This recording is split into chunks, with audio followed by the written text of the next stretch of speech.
Good morning, everybody. Ann Payton here, and we are on the Coffee Chat with Ann Payton, and I have a very special guest. I'm thrilled to introduce you to her. I've known her for over a year. I met her at a VIP business center for women in Indianapolis, and we just immediately connected. And I think part of that's because as we both have a desire and a heart to help others, and a lot of the things that we do are for women. And so I'm excited to have you talk to Samantha Tishner. She goes by Sam. I am Sam. I am Sam. I am Sam. And her business is Heal First Coaching. And just a quick thing, I went through one of her workshops and I found value in it. And so I know you will get a lot of value out of this show today. So, Sam, I'm going to let you get started and tell us a little bit about your story and how you decided to move into this chapter of your life. Wonderful. Well, thank you so much. And I'm so happy that we have this time. So, going through coaching, I would have to say that it was probably 6 or 7 years ago. I wasn't even sure what coaching was. I had never really heard about it. So I was going through my second divorce at the time. And that is when I just really hit rock bottom. And whenever I have gone through different challenges in my life, of course, that's when I start looking to God on saying, okay, I'm in this mess. I need help to get out. And it's been amazing to see all the different teachings and trainings and people that he has put in my life over the last 6 years. And for me, getting into a coaching business. So, like I said, I was going through my second divorce at the time, and it was so overwhelming because we had only been married for 3 years, but I'd ignored the red flags before we got married. And I went ahead and went through it, and I thought, okay, it's just because it's my second marriage and this is why I'm feeling this way. And, it's things will be all right, and we'll be able to work things out. But I quickly learned that it really wasn't the right fit for either one of us. And so going through my second divorce, I am first upset at God because I'm thinking, okay, I'm the crash test dummy for relationships here. I don't know why. I just can't seem to make them work. Or why God keeps putting these people in my life, and then it fails. So once I got past that little stage, I realized I'm the common denominator. So I've had 2 failed marriages, and yes, I can tell you the different things with each marriage and why it ended in divorce. But again, I am a common denominator here. So I really started praying and searching to try and understand, how can I make sure this never happens again? How can I learn to trust myself again with a choice of, you know, to get married or not to get married, to be in a relationship or not to be in a relationship? How can I get to a better place in my life? I would see other people who been married 40, 50 years, and it's like, okay, that was my dream. So what has happened? So I started doing a lot of searching. There's a wonderful authors and speakers, a lot of free content online. I started getting books and just trying to understand, what was happening, or how I can change, how I can have a better life. how I can be successful single and be content with who I am. So it was quite a journey. And I would say for that first year, it was a lot of, there were a lot of tears. There was a lot of encouragement. There was a lot of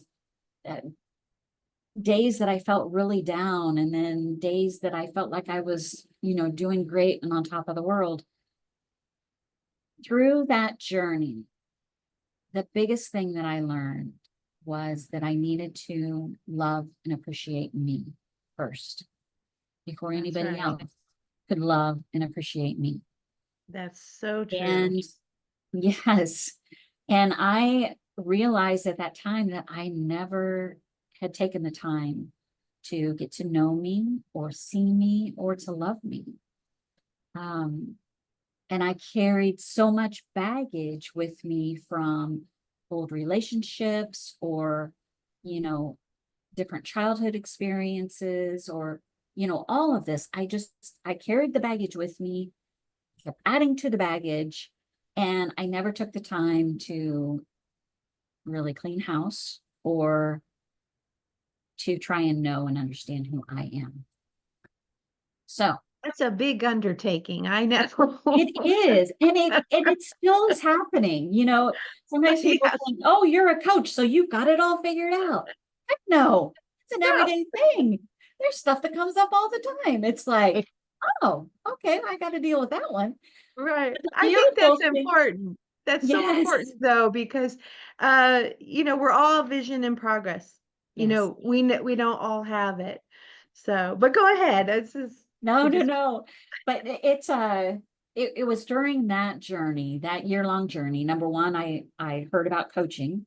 It's like, okay, um, and I really just started looking inward and trying to understand, mindset. I lived for years with a victim mentality.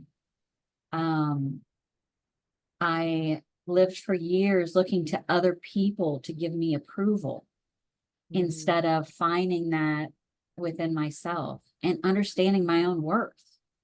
Um, I had a bad habit of picking people, which my two husbands kind of fall into this category, as well as um, a a few bosses, to where I was always looking to them for approval, but they were not ones to really give approval. They were always the ones that, you know, would more so point out the things that you're not doing. They wouldn't say the thank you. They wouldn't show the appreciation. It was the mindset of always, kind of pushing to try and make you better, but Mhm. never really acknowledged the good things in you. Yeah. So those were the people that I was always looking for approval. It didn't matter everybody else in my life who was saying, "Oh, Sam, I love working with you. You do so good at this, or you're just wonderful in this area." I ignored all of that because I was looking for the approval from the people who really couldn't give it to me. Mhm. And not to say that they're bad in any way. This is just part of their person and who they are. But with that, it kept me feeling like I wasn't worthy. I didn't deserve. Um, I just I didn't have value to give. And even if I accomplished something, I would let it be diminished as, oh, you did a 3-day, 60-mile walk, stayed in tents overnight, did it as a fundraiser, but really that's no big deal. You've written a book, but you you're not really an author. Nah. Um, so it would let some of those things just fall through, and I did not see my value. But I hired my first coach. I finally said, okay, I'm going to do this, and I invested in myself and hired my first coach. Even though the trainings and everything, it really got me thinking, and I became more self-aware, and I really was moving the needle towards a better life. It wasn't until I got my coach where I had that one-on-one, Mhm. and we sat down, and she is able to, um, call you out if you're skirting around something instead of dealing with it, or to point out things to say, well, have you thought about this? And it was during, I think I met with her probably 6 weeks or for 6 sessions, but it was during that time that I really was able to make some very big strides on getting to know me, getting to see me, appreciating who I was, being able to, I had a fear of being seen. And sometimes I still deal with that, but she's given me the tools to help move forward in them. Um, it was after that that I signed up for my coaching training. And, for my career for many years, marketing and creative, that's what I did.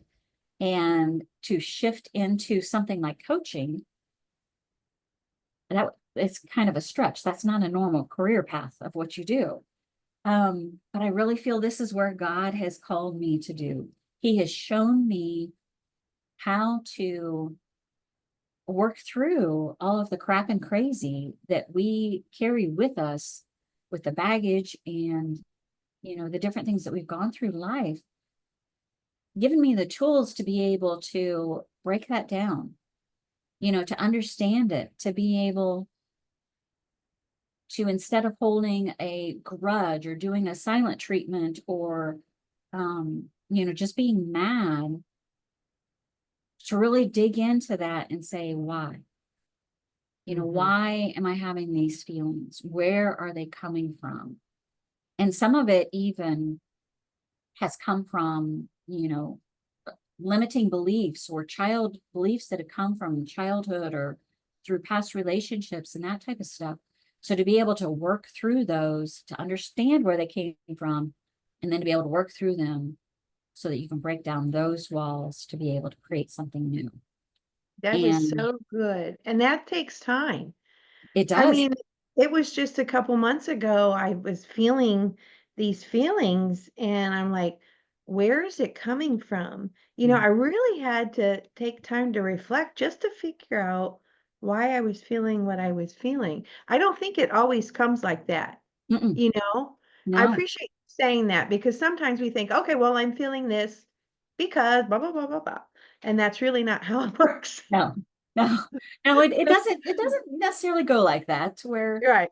oh, this is why I'm feeling it this way. Okay, I'm going to drop it. I'm done Yeah. with that. Unfortunately, it does not happen that way.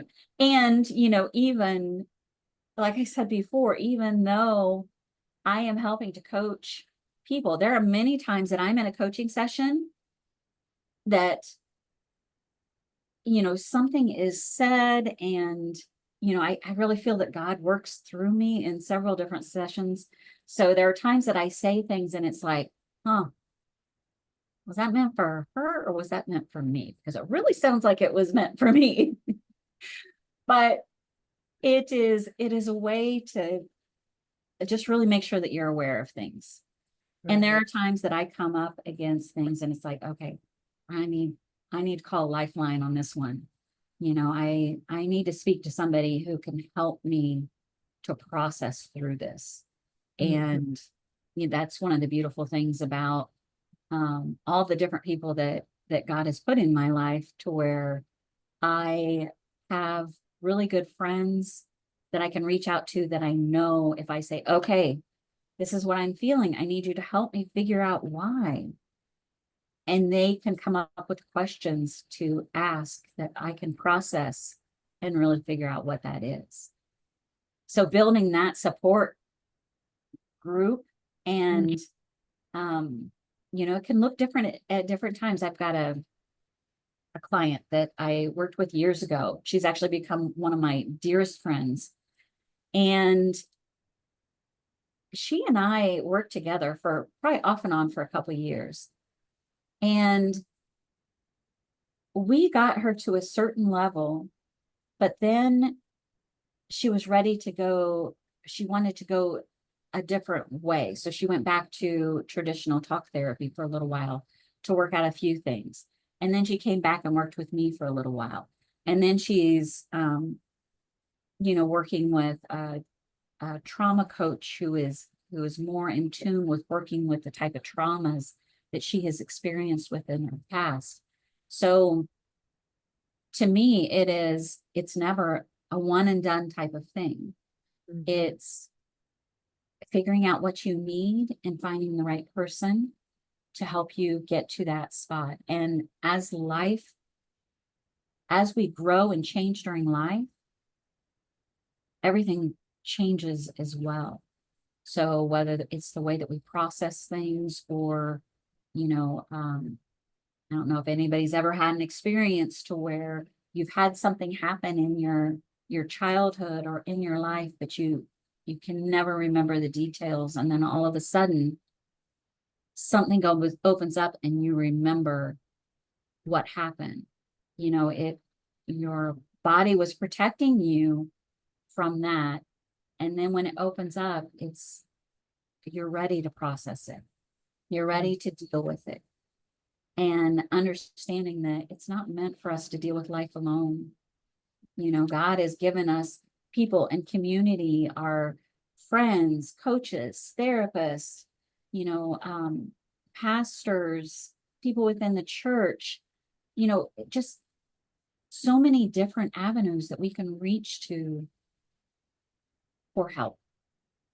And there's a lot of people that, it's just finding that path, what you need during that time, and finding the right person that you connect with. The big key, oh my goodness, is I've heard people talk about, well, I've been going to therapy and, I really just don't think I'm getting anything out of it. I don't feel like, well, then that to me is a flag saying you need to find a different therapist, or you need to find, a different avenue for that help. It's, if you don't feel something is right, and I say that with the little asterisks of, if you're just afraid to answer the questions that are being asked during that session, that may be more on you versus them. Mhm. But you have to be able to really feel connected to somebody and feel that you can trust them. Trust Yeah, is a big thing when you're going through any type of, being able the trust is imperative so you do feel like you can open up and yes.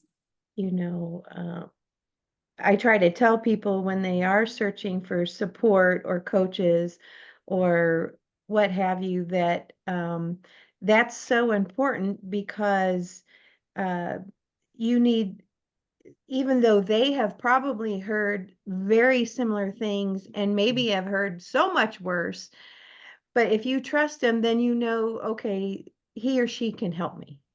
Yeah. And they've had experience, so they know this isn't going to shock them. I remember first time in therapy thinking, I'm going to shock them. I don't know what to do. Not Yes. the case. No. And one of the things about coaching is I don't have the answers for anybody. I if you come and work with me, I do not have the answers. You have it within you.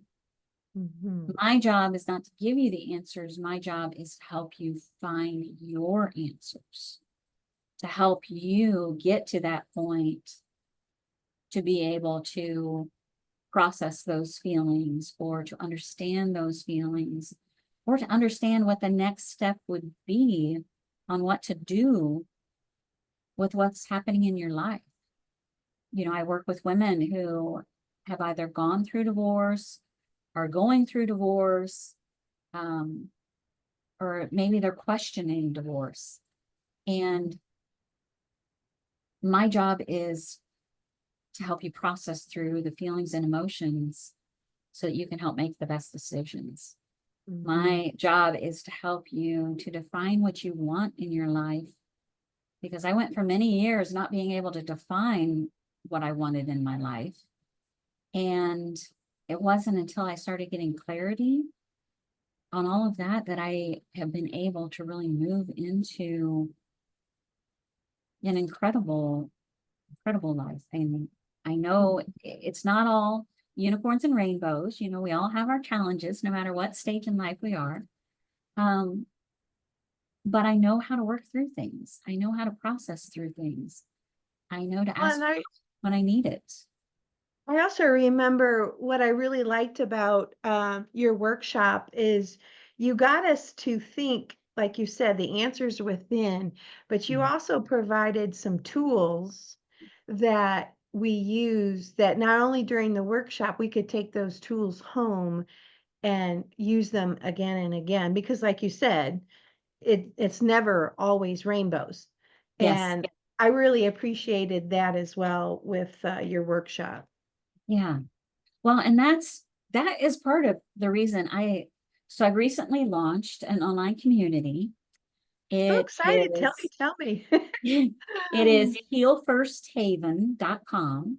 Okay. So within this community, it is a paid subscription, but what it offers, the key part that it offers is on-demand coaching.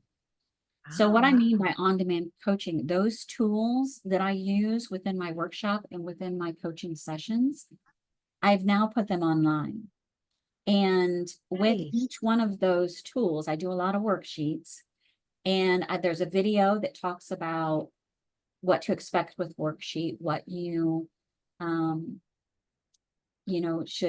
how you should think about things in working on the worksheet, and to be able to try and find more clarity in your life. So within this, it's a community because there's areas where you can chat. Each week I will either have a guest speaker, or I'll do a training, or we're going to do group coaching one Awesome. week, during the month. So there's different things that are happening, but it's meant to be a support community for people to be able to heal and grow. And even though, I'm a divorce coach, a relationship coach, the theme of everything is really getting to know who you are. So to know who you are, to be able to define what you want, and then find that courage to take the leap of faith to get there. That's what my coaching and training is all about. If you can accomplish those 3 steps, you can do anything. So it doesn't matter what stage you are in your life. Like you said, you are happily married now, but the training, even though a divorce happened, long ago, that training, it just gets you to think of who you are and to help you get unstuck where you're stuck in different areas. And And sometimes we go back to what's comfortable. I yes, remember like just a little, not a spat or anything, but I just was a little frustrated with my husband and he's mhm, absolutely wonderful. And I went back to what was comfortable acting like a 2-year-old. yes, And it didn't take me long to figure out, and what are you doing? You yes, are going back in time. yes. Oh goodness. There have been times that I have done that. I am currently married. I've been married for about a year and a half now. And there have been times I've told my husband, it's like, I need a minute. We could be in middle of something and I feel that my head is starting to spin, and it's like, I need a minute.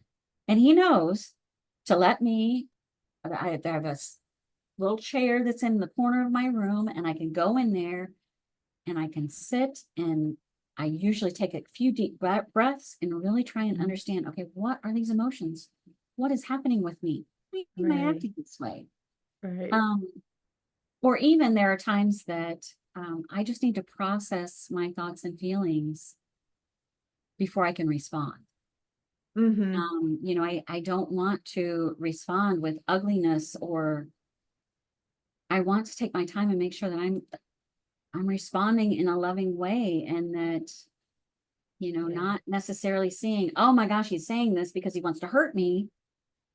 But the right. fact of he's saying this and I'm taking it as hurt, but I know that's not what he means, because I know he loves me, and maybe it's frustration on his part, but just giving myself a little bit of time, Mm-hmm. sometimes that makes the biggest difference in the world, being able to Absolutely. truly process through something. Mm-hmm. But going back to those actions that seem to jump back into us, I have learned, we have our conscious mind, which is like 5% of our mind. The Mm-hmm. other 95% is our subconscious. So what our subconscious does is, when we go through a situation in life, now this could be something from the beginning of your life through, today. So that whole span, if we go through something in life and our brain is cataloging how we react to it, what we do to it, and how we respond. And if we survive that event, our subconscious mind files it as, okay, this is how we've survived this. This is how I survived my first marriage and my divorce. So I'm cataloging these steps. If we get into this space again, we're going to pull out this catalog, because this folder tells us how to react. And this is what we need to do. So it's not until we are aware of those patterns in our life that we can look at them and say, okay, I don't want to react that way. I want to rewrite that um, that folder. I want to rewrite what that says. I don't want to react that way. And sometimes it takes us to be able to stop in the midst of it and say, no, I need to change this. I need to rewrite this. To be able to rewrite what's in our subconscious. That's so cool. All right. Well, let's see here. We might have to do 2 sessions. Oh my goodness. That's so much. Oh, I've loved it. Well,